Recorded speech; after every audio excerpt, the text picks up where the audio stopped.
Welcome into the latest edition of Extra Time. Jan's with us, so is Shaka, and so is Stevie, who started the main show by talking about AI. And it got me wondering what you actually know about AI and if you're using any form of AI yourself right now. Behave yourself. I can answer that, Kay. I can answer that. I'm going to set him up. Well, I could be and just don't know it. I'm going to give you a little workshop, okay? It's going to help. Thank you. Good luck. Help you. Good luck. Good luck. Wish me luck. Okay, Stevie, why is it that you can never be positive about Chelsea? Oh, Yeah, exactly. Really? Go. They've clearly got what it takes to defeat the best teams, but you never seem to give them credit, no matter what they win. Well, Rajashi needs to watch the show we did from New York. Because 100% on that show, I absolutely praised Chelsea. But they only won because of the pitch, you said. Hold on a second. I see you're doing Dan now, diving in. Did you say that or did he not, Shaka? Could you let me explain? Go on, explain. Let me Go on, explain. explain then. On that show, I said that all we've been talking about is where's the leaders for Chelsea? Where's this? Where's that? Well, in this game against PSG, they 100% showed that they have that. All of those things that were sometimes appeared and then disappeared during the season, they put it all together for the 90 minutes and were fantastic. And what we said, and I said, was if they can produce that for 38 games of the Premier League season, then they could win the Premier League. But the problem is, they've done it once. So that's, it's a cautionary tale. And the thing about the field, Cautionary tale. you've got to give them credit because the coach and the team took advantage of the situation. Because they could stick balls in behind and put them in that corner on top of Mendes, knowing the ball wouldn't go out of play, because under normal conditions, all the teams are wet in the field and it's slick and it's quick and it's fast. And so they took advantage of the conditions. And so I gave them 100% credit for that. But a cautionary tale. They've got to do it 38 times to win the Premier League. And they've got to be more consistent. That's all I said. This is the artificial intelligence from Norway. Steve Nichols said in his show that they won the Club World Cup because of the pitches, period. I know, why couldn't you give that lovely chat about Chelsea during the show? Dan Thomas is all over. Dan Thomas is everywhere. You just hate Chelsea. You just hate. That's all it is. That's what you said during the show. That's what you said. Honestly. That's what you said. Yeah. Sunday You was love singing Ali different Hal, shit. you love Ali Hal and you hate Chelsea. That's what we know. For the boys, when the dumpster fire that is Manchester United eventually collapses in on itself this season, will the ownership finally feel enough pressure to sell, or will it continue with the philosophy of garbage in, garbage out, business as usual? You can answer that, Jan. Can I? I mean, yes. Well, I mean, it's time now to have a discussion, I think, that's how much better have Ineos been than Glazer.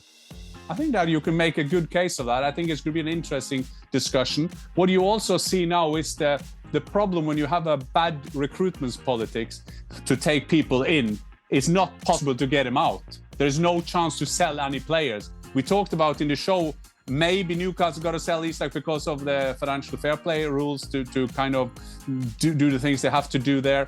You see Manchester City always sell players. No, maybe they sell McAtee. They will get a lot of money for him and so on. And Manchester United can't sell anything. I mean, they can't sell anything.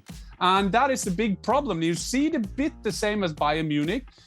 When they're told to raise money, you have to sell players and they have no one to sell. So sometimes when you get players in, you have to think that maybe 2-3 years down the line, you have to sell them. And Manchester United at the moment, wow, if I was a Manchester United supporters, I couldn't sleep. So much worried I would have been. It's also related to Manchester United, the next question, which says, for the guys, last night you talked about Rashford's options, but you forgot one. Just sit tight and wait. Amorim will probably be gone by Christmas and the new manager might put you back in the squad. Yeah, that's absolutely a possibility. Because if they don't get rid of the famous five, as you've called them, as you dubbed them, then where's the money to make changes? Well, the amount, they don't need a couple of players. They need the majority of the team, to be quite frank. And if they don't get rid of any of these guys, which it doesn't seem likely, then how's Amorim supposed to do you'd have to think they're going to be better than last year. But how much better with the same pretty much squad of players? So the chances of him being out by Christmas are pretty high. Pretty high. Rashford needs a move. Listen, regardless, I think Marcus Rashford's an incredible talent, but something isn't working because it's not been one or two managers that Rashford has struggled under. I couldn't 5 managers at Manchester United, 4, maybe 5 he's played under, and had that one good spell post the 2022 World Cup where he was really, really good, granted. But other than that, I think given Marcus Rashford's talent, he hasn't delivered. And a change of managers hasn't changed his approach, his willingness to do some of the dirty work. I just think at this point, he needs a change of football club. So sitting tight is an option in that he'll continue to be paid very well and he'll get another opportunity if that comes, but I don't think it's in his best interest as a footballer to do that. Jan, Don claims that you stopped him from clobbering an opposing player after he had been spat in the face. Have you always been the peacekeeper of the lot? Yeah, and once again, Liverpool, I played at Barnes at Liverpool. There was a guy coming and wanted to knock down the referee, and I did a wrestling thing on him. So I am the perfect peacemaker. I love my peace, a bit coincidentally, when you play with Don Hutchinson, he was a good player, but he had a temperament. He had an unbelievable temperament on the pitch. So I was always aware of that. And what I tried to tell Don Hutchinson at Portman Road at that time, that was a playoff semi-final in the championship, going to that big game at Wembley. I told him in a fine way that, Don, we are going to Wembley, and this, I have to watch my word now, this not well-behaved player of Ipswich, he won't go there. So then I stopped him, but because Don Hutchinson, if he wanted to do what his impulses wanted to do, he wouldn't have gone with us to Wembley, I tell you that. Wow, there we go. What a lovely guy. What a lovely guy. Gents, who's your favourite cricketer? Have you ever been to a cricket match live? Question is that? Yeah. They often like it a little. When I first started here, I remember quite a lot of cricket questions coming in. Yeah. Did you see? West Indies got bowled out against Australia, 27, second lowest Test innings score in history. Do you think they just wanted to put this in for you, just to annoy you? You know what caused that? The pitch. I think it was the pitch. Definitely the pitch. I think it was the pitch caused us to be that bad. Definitely. Yeah. Mm-hmm. When I came to England, Kay, I started ridicule cricket because I think you're sitting there, it takes ages, these games, I didn't have a clue. But after 2-3 years in England, I thought I have to learn this game, and I found it quite interesting. And I would say my favorite player was Brian Lara. Yeah, he was fantastic. He was in my time in the 90s in England. But I've never been to a live game, so maybe I should. I'm stuck between Viv Richards and Ian Botham. Viv Richards was just smooth as silk. Yeah. Everything he did was easy.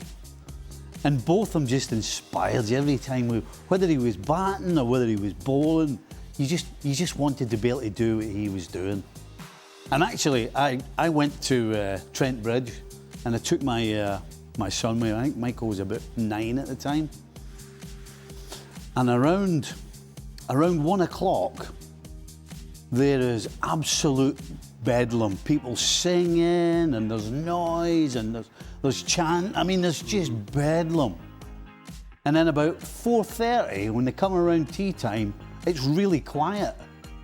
Because all the guys that were making all the noise are all so drunk that they've all fallen asleep. I said to my son, let's go for a walk round. We went for a wee walk. And you've never seen so many people lying behind the boards, fast asleep. And my son's like, what's wrong with these guys? I'm like that. They've had too much orange juice, Michael. Oh, of course, Stevie wasn't drinking, so he was able to... Exactly. He was a tour guide. Had to be responsible. Yes. Otherwise... a little bit of trivia for Jan. So I actually played in the same cricket club growing up with Brian Lara. Up until about 10, maybe 12 years old. But at the same time, Lara played in a junior national football team with me. Up until the national under 14s. Brian, Dwight York, Russell Latipi, myself were all in the same national under-14 team growing up. So, Wow. yeah. So he is some Nice talent. one. Well Did done. he have a decent Some touch, Shaka? Decent left foot. Yeah. Decent left foot. So, very good golfer as well, by the way. When he played cricket, bat left-handed, plays golf right-handed. Weird. Some people are just good at everything. All right. For Jan, start, bench or drop? Jan edition. Oh. Oh, okay. Jan Keulemans, Oh, Jan Molby, Jan Koller. I have to start my colleague Jan Mulby. I mean, he's my colleague in the Premier League studio, so I will do him. And I remember when I played European Cup for Rapid Vienna, I played against Bruges, and that was Jan Keulemans there, so I have to keep him. And although Jan Koller was a fantastic, you remember that tall, big striker playing for Dortmund, I will still sell him because I rate the two others more. Oh. Hey, wasn't Jan Koller not centre-back for West Germany? No, that was the Jürgen Koller. Jürgen Koller, right. Jan Koller. you get in your Yeah, jersey. Jan Koller. I'm getting me, aye. Yeah. He was the guy he was so tall. There was a game he went in goal for Dortmund. The keeper was sent off, and he was man of the match. He was fantastic as goalkeeper as well. Although it's not that very easy though, and not so hard being a goalkeeper, you know. But What? still, Easy peasy, yeah. Stevie, easy peasy. have you ever seen the film Fever Pitch? Absolutely. Why would I watch Fever Pitch? Seriously. You're in there. Just to see the Oh, to see what happens. perspective of, Yeah, of a yeah. I'll watch it. fanatical fan. I'll be so stuck to. I want to see what happens at the end. What movie is that? I didn't know what movie that is. Fever Pitch, isn't that the one with Colin Firth when he's an Arsenal fan? Have you seen Yeah, that one? yeah. Yeah, I've seen that one. Yeah, Yeah. it's a book. No Great thanks. book as well. Yeah. I have to recommend the book.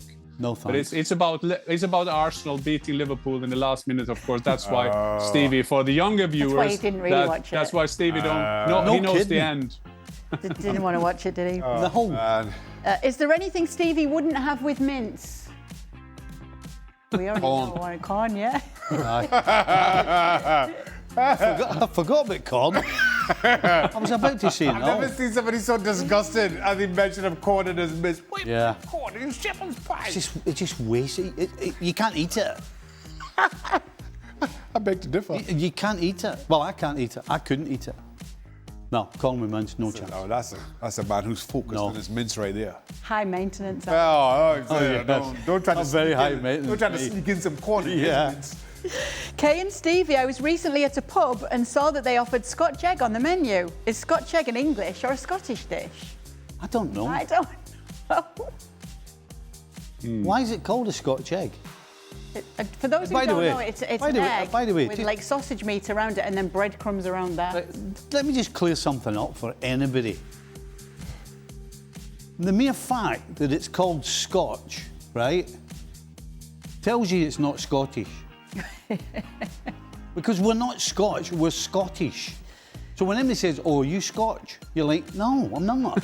I'm Scottish." You get annoyed at that. Aye. What about Scotch whiskey though? That's what I was thinking. Didn't that originate in with you Scotches? Are you Scotch? With you Scotches? Yeah. So this show today started with this show started with Stevie kind of quoting artificial intelligence, and now at the end there is no intelligence left. See? Artificial or otherwise. Scotch whiskey, hello. Yeah, I mean, you're not sat with much. A lot to lose. Exactly. You need to use AI to go find this out. So Scotch tape Exactly. isn't Scottish. No, can't Scotch be. tape. A Scotsman wouldn't call it a Scotch egg. Because we don't take being What's called Scotch whiskey then? What's Scotch whiskey? Where's that Scotch whiskey. I don't know everything yet. What about hopscotch? Hopscotch. Yeah. Yeah. from? About Scotch tape? If I know. Scotch. Let's just go through everything we do And with the Scotch tape's got tartan paper over it as well. It does. That must Exactly. Well, again, it can't, Exactly. it can't be a Scotsman or a But we Scotch have- woman. But to make your point, Stevie, Scottish salmon is called Scottish salmon, isn't it? Scottish salmon. There you Yeah, go. not Because they Scotch. compete with us. Norwegian salmon is better, of course. But yes, so we know that. Boy. Yeah. Get a little Weren't better than Italy today, though, were you, Jan? Oh boy, boy. For the panel, today no is, comment. Today is National Hot Dog Day. What do you like on your hot dog? Oh. Oh, Scotch something. What do you say, Scotch Jan? me- What do you like on your hot dog? I like on my hot dog a bread. Like I put it in a bread, of course, and then I do what we in Norway call a lumpe. So you will call it in America like a pancake kind of thing that is not a pancake. And then I will have some onions, but the fried one. And then I will like some salad, a bit like a shrimp salad kind of thing. And then I would like a ketchup on it, and I would just put it in my mouth, and I would just love it. Very gourmet. That's a lot going on in that. Hot dog. You need a big mouth to get all that in. A hot dog, a pancake, Just the man. Just the man. Chaka, what do you like on your hot dog? I'm simple. Ketchup, mustard, raw onions, little relish. Happy days. Stevie? I don't really like hot dogs. There's a shock. What about Scotch hot dog? If I'm starving and there's nothing else, I would have one with tomato ketchup on it. Or tomato sauce, we call it. Ketchup. We do Tomato sauce. Ketchup. What about Ketchup. mince in the bun instead? A little bit Oh, of just sloppy go like that joe? with it. Go like that with a hot dog and get some mince in it. No danger. Oh, boy. So Yeah, I'm not keen. if you had to have a hot dog, then Yeah, it'd be just tomato a bit of sauce. tomato sauce. No onions, Nothing. That's it. Just no mustard. that's the I like- most boring hot dog. We've gone from pancakes and shrimp. See, I would put the onions in and then take them out. I like the flavour that they give, but actually eating the onion is not my cup of tea.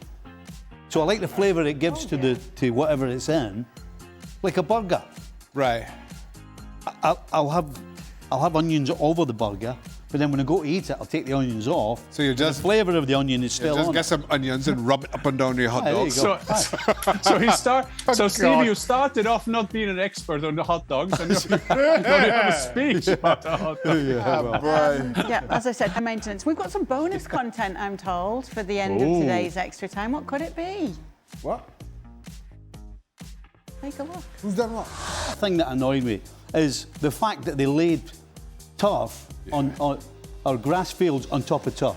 It changes the game. That's not how these teams play, regardless of what country they're Well- in. That's not how they play the game. So you're And the only reason Chelsea won, by the way, is because of the field.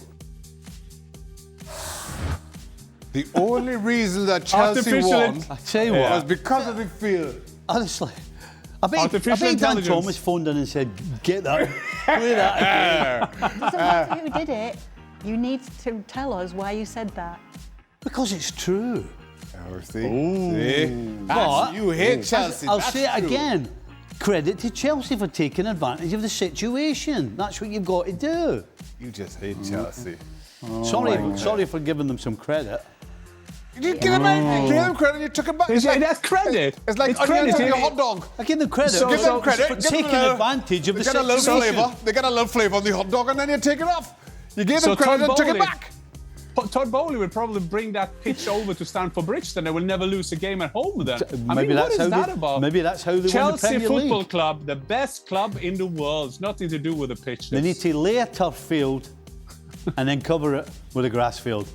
And that way they'll walk the Premier League. There you go. Chelsea. You hate Chelsea. Haters gonna hate, potatoes gonna potate.